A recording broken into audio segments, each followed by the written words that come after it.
آپ جب advocate general لگے، یہ ابھی کی بات ہے جب عمران خان کی گورنمنٹ کو ووٹ آف نو کانفیڈنس سے ختم کیا گیا، اس کے بعد پنجاب میں ایک نئی گورنمنٹ آئی، پھر وہ ٹاپل ہوئی، پھر اس کے بعد آپ تھوڑی دیر کے لیے ایڈوکیٹ جنرل بنے. تو کیا ماحول تھا؟ آپ کیا سمجھتے ہیں کہ اس زمانے میں یہ کیسے انجینئر کیا گیا، اور آپ سمجھتے ہیں کہ یہ انجینئر کیا گیا اور اس کو اور جب نیکسٹ ٹائم پھر آپ کو واپس آنا پڑا، اس کے اوپر تھوڑی روشنی ڈالیے گا. اگر آپ یہ سوال مجھ سے یہ پوچھ رہے ہیں کہ عمران خان کی گورنمنٹ کو ٹاپل کرنے میں کوئی سازش تھی، یہ بھی آپ اس کا ایک حصہ سمجھ لیں. تو سازش تو تھی. سازش اس طرح تھی کہ جب نو کانفیڈنس کے موومنٹ سے تقریباً کو 6 سے 8 مہینے پہلے مختلف پرومیننٹ جرنلسٹ نے ٹیلی ویژن کے اوپر یہ کہنا شروع کر دیا تھا کہ ایک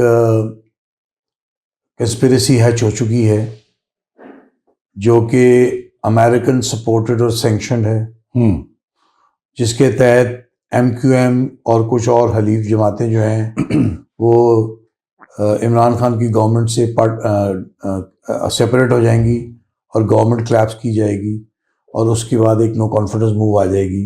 یہ باتیں وہ جرنلسٹ 7-8 مہینے پہلے کیسے بتا سکتے تھے؟ اور یہ ہسٹری کا پارٹ ہے.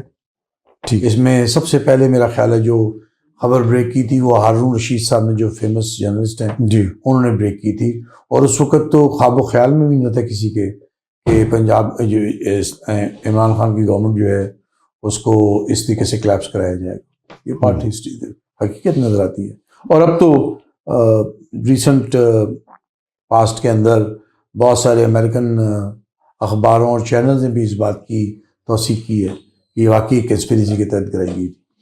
اچھا سر، اس پہ بھی آتے ہیں کہ امریکن کانسپریسی سے تو چلیں، کچھ لوگ کہتے بھی ہیں، کچھ لوگ اس پہ اعتراض بھی کرتے ہیں، لیکن اب اس وقت تو آج کل جو PTI اور عمران خان کو جو رہائی دلوانے کے لیے امریکن سپورٹ کی باتیں ہوتی ہیں، اور بہت سارے ابھی ٹرمپ کے جو نئے انوائے لگے ہیں انہوں نے بھی آ کے ایک ٹویٹ کر دیا، تو آپ اس کو کس تناظر میں دیکھتے ہیں؟ تو آپ یہ سمجھتے ہیں کہ وہ صرف انسانی حقوق کی بنیاد پہ ہو رہا ہے اور وہ جو پہلے ہوا وہ امریکہ نے گرایا؟ تو how do you see that? میں کوئی پولیٹیکل انالسٹ تو نہیں ہوں، کہ جو میں سمجھتا ہوں ایک باشعور شہری ہونے کی حیثیت سے وہ یہ ہے کہ امریکنز کے اور بھی فارن پاورز کے پاکستان میں وائٹل انٹرسٹ انوالوڈ ہیں. یہ ایک اسٹریٹجک ہمارے ملک کی ایک ایسی، ایک طرف انڈیا ہے،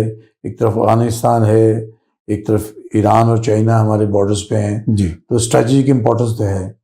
تو اٹس از کوائٹ پاسبل کہ PTI کو جس طریقے سے رگیدا گیا ہے، PTI کو جوڈیشل ورڈک سے، جسٹس قاضی فیضہ کے ورڈک سے اس سے سمبل سینا کیا، اس کو الیکشن میں رگیدا گیا، اس کو فیئر اینڈ فری الیکشن میں پارٹیسپیٹ نہیں کرنے دیا گیا، الیکشن انجینئر کیے گئے، پاکستان کے پولیٹیکل عوام کے پولیٹیکل مینڈیٹ کو سبوٹاج کیا گیا، جس میں اس وقت کی جو جوڈیشری قاضی فیضہ کے ماتحت چل رہی تھی اس میں بہت ساری ڈسٹارشنز پیدا ہوئیں.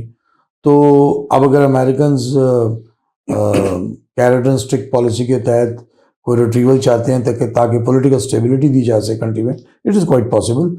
اور یہ صرف یہ امریکن انٹرفیئرنس نہیں ہے، پاکستان کے اندر Chinese, Russian and other states کی بھی انٹرفیئرنس تو پریزنس تو ہے، اور پراکسی وار بھی ہے. پاکستان کو ٹیررزم کی ایک شدید تھریٹ ہے.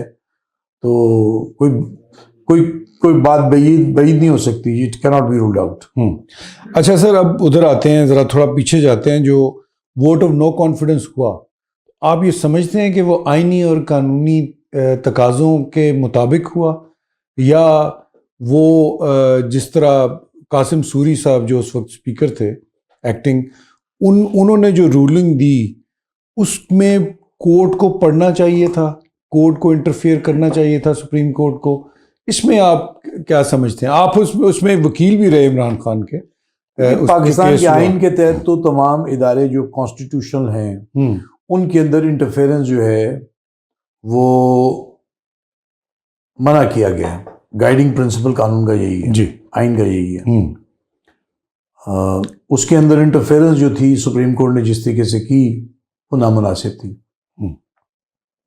یا تو آپ جسٹس قاضی فائز عیسیٰ اور ان کے پوری فل بینچ کی جو ججمنٹ آئی پریکٹس اینڈ پروسیجر ایکٹ کے اندر, آپ پارلیمنٹ کو سپریم سمجھتے ہیں, تو اگر وہ سپریم کورٹ ہے, اب سپریم ہے تو سپریم کورٹ اس سپریمیسی کے اندر انٹرفیرنس کیسے کر سکتی ہے؟ اور اگر سپریم نہیں ہے تو پھر سپریم کورٹ کی انٹرفیرنس جائز ہے. تو پھر کون سا انسٹیٹیوشن سپریم ہے پاکستان میں؟ اور آئین تو ایک فلاسفی ہے, اس کے جو پروٹیکٹرز ہیں پارلیمنٹ بھی یہی کلیم کرتی ہے, ایگزیکٹو بھی یہی کلیم کرتی ہے, سپریم کورٹ بھی یہی کرتی ہے.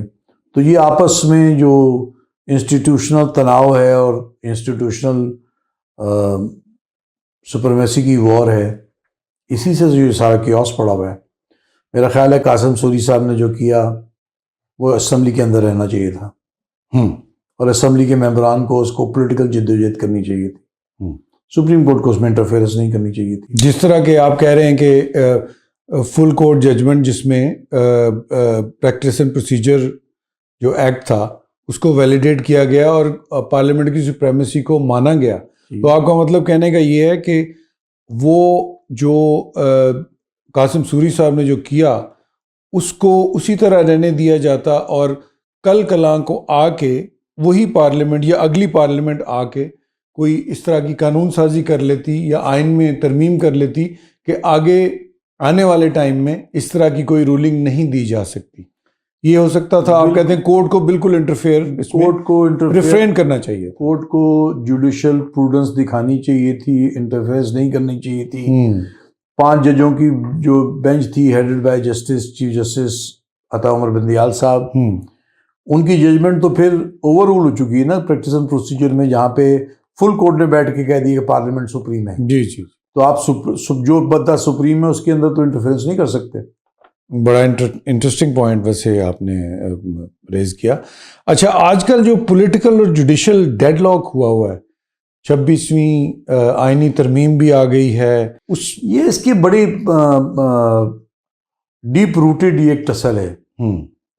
لوگ یہ کیوں نہیں سمجھتے کہ جب چودھری افتخار صاحب جو کہ انتہائی متنازع شخصیت ہے پاکستان کی جوڈیشل ہسٹری میں, جب وہ آ گئے تو انہوں نے اس وقت پی ٹی آئی کے ممبران کو جو پروسپیکٹیو کینڈیڈیٹ سے اور ڈیول نیشنلٹی انجوائے کرتے تھے اور پاکستان میں آگے الیکشن لڑنا چاہتے تھے, جی اسی سپریم کورٹ نے ہیڈڈ بائی چودھری افتخار ممبرانس کو بلایا, ان کو سپریم کورٹ کی بلڈنگ میں پروسیڈنگ میں ہیومیلیٹ کیا. ہم لوگ وہاں موجود تھے, آپ بھی موجود تھے. جی, آپ نے اپنی آنکھوں سے دیکھا کسی جج نے کہا دعائے قنوت پڑھو, کسی جج نے کہا دعائے اخلاص پڑھو, کسی جج نے کوئی سوال کیا, کسی جج نے کوئی کیا, پھر کورٹ میں ان کو ریڈیکیول کیا گیا, ان کی ممبرشپس کو سسپینڈ کیا گیا, جو ماورا آئین تھی چیزیں. جی.